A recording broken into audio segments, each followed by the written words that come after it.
जी, तो अभी हम देखेंगे कि ट्रेजर एनएफटी पे रोज़ाना हमने काम किस तरह करना है।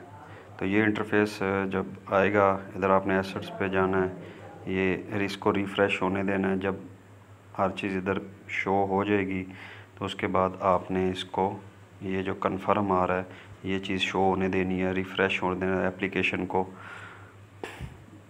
एक 2 मिनट इसको चलने देना है ताकि ये रनिंग हालत में हो जाए। इसको कंफर्म करेंगे आप,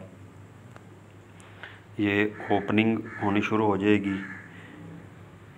इसको आपने कंफर्म करना चाहो तो कर देना है, इधर ना करना चाहो तो आपने वेट कर लेना है।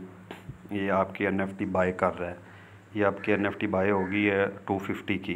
इसको आपने इधर से कंफर्म कर देना है। कंफर्म जब हो गया उसके बाद ये कलेक्टेड पे आपने इधर क्लिक करना है। कलेक्टेड पे जाएंगे आप, ये आप सेल का ऑप्शन आ गया, इसको सेल करेंगे। इधर 0.2% जब शो हो जाएगा कंप्लीटेड करेंगे, ये लिस्टेड सक्सेसफुली हो जाएगा। अभी वो आपकी सेल हो रही है जो आपने अभी पहले थोड़ी देर पहले बाय की थी एनएफटी, अपना डिजिटल एसेट। इधर अभी आपका प्रॉफिट जो होगा वो शो हो जाएगा।